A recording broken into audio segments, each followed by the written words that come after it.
So, what does it actually take to build a great AI voice agent? I mean, we've all experienced them, right? Some conversations feel absolutely magical, almost human. And then there are the others, the clunky, frustrating ones. Today, we're going to peek under the hood and figure out what really makes the difference. It really all boils down to this one simple question. And you know the difference instinctively. You hang up from one call feeling like you got things done, you were understood. You hang up from the other feeling like you were just talking to a brick wall that, just happened to learn to speak a few lines. And here's that divide in black and white. A great conversation? It just flows. It's fast. It gets it when you interrupt. And it even adapts its tone. But that robotic exchange? Ugh, we've all been there. Awkward pauses, the AI just talking right over you, that flat, monotone voice, and of course, the memory of a goldfish. So how in the world do engineers bridge this massive gap? Well, it all comes down to this one fundamental trade-off, a balancing act that engineers are constantly wrestling with: intelligence versus latency. So you want an AI that's smart, one that can handle complex stuff, but you also need it to reply almost instantly for it to feel natural. Getting that balance right, that's the entire game. Okay, so let's tackle the first half of that equation, speed. You can think of it as a constant race against silence, where engineers are fighting for every single millisecond to get rid of that awkward pause we all know and hate. The key metric here is something called latency. A really good way to think of it is the mouth-to-ear turn gap. It's not just about how fast the AI thinks. It's the total time from the very moment you stop talking to the moment you actually hear its reply in your ear. So where does all this delay come from? Well, most voice agents use what's called a cascaded architecture. The best way to picture it is like a relay race for sound. First, a speech-to-text model has to figure out what you said and turn it into text. Then it passes the baton to a large language model, the brain, to come up with a response. And finally, that text gets handed off to a text-to-speech model to turn it back into audio. Every single handoff takes time. And just look at how quickly these milliseconds add up. These are some benchmarks from Twilio. Speech-to-text alone can take about 350 milliseconds. The language model needs another 375 milliseconds just to start generating its reply, and then turning that text back into audio, that's another 100 milliseconds. And remember, that's in a best-case scenario. So you add it all up, throw in a little network time, and you're looking at a target of over 1,100 milliseconds.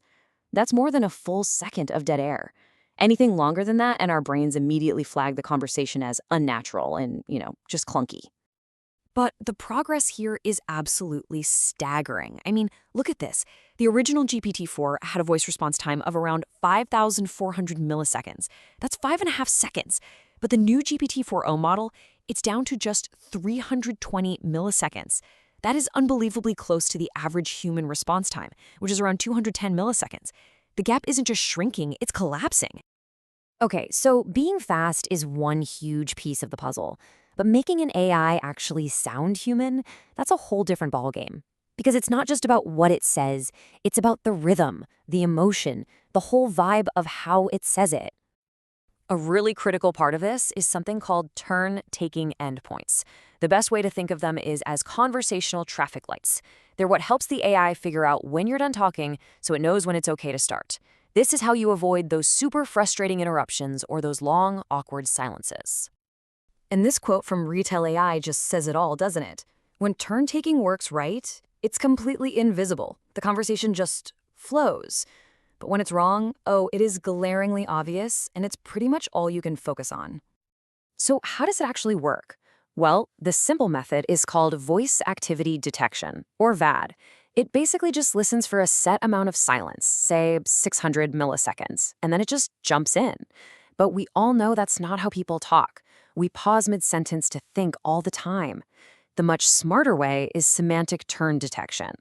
This system actually analyzes the meaning of your words to predict when you've truly finished your thought. It's way more sophisticated. And then there's the voice itself. To get away from that classic monotone robot sound, developers use what's called controllable prosody. This is just a fancy way of saying they can fine-tune the pitch, the speed, and the energy of the AI's voice. It's how you give an AI a real personality, making it sound upbeat or calm or energetic, all depending on what the situation calls for. All right, so now we have an AI that's fast and sounds natural. But there's another really crucial layer we have to talk about. Can we actually trust it? This is all about building an agent that isn't just smart, but is also safe and responsible. This is where having clear guardrails becomes non-negotiable. Frameworks like one from 11 Labs break this down into four main pillars. You've got content safety to keep it away from harmful topics, knowledge limits to stop it from just making things up, identity constraints to define what its role is, and finally, privacy and escalation to protect user data and, crucially, to know when it's time to get a human involved.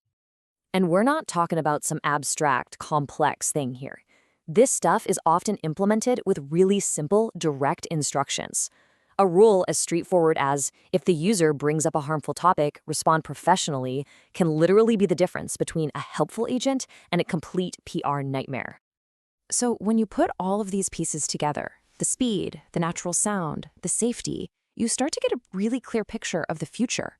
We're moving away from thinking of AI as just a simple tool and moving toward the idea of AI as a proactive digital partner. A massive piece of this is memory. Short-term memory is great. It helps an agent keep track of what's going on in a single call, so it doesn't ask you the same question twice. But long-term memory, that's the real game changer. That's what allows the agent to remember your preferences and your history across all of your interactions. That's how you get true personalization. And this leads us to the rise of the proactive agent. We're talking about agent tick AI that can actually complete tasks on its own, not just answer questions. Agents that have emotional intelligence, that can sense you're getting frustrated and change their tone. And agents that can translate entire conversations in real time, breaking down language barriers for good.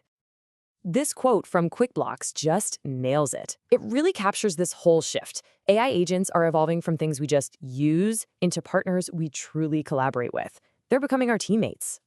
Which, of course, brings us right back to where we started, that eternal trade-off. Because there isn't one single perfect model for every situation. For a super fast interaction like ordering at a drive-thru, you'd probably want a model that prioritizes speed above all else. But for a really complex support conversation, you'd want the deep intelligence of a model like GPT-4o, even if it means sacrificing a few milliseconds. At the end of the day, context is everything. And that leaves us with one last really important question to think about. As these AI agents become more and more integrated into our lives, remembering our habits and anticipating our needs, where are we going to draw the line between helpful and intrusive? That is a conversation we are only just beginning to have, and it's one that all of us are going to be a part of. Thanks for joining me on this one.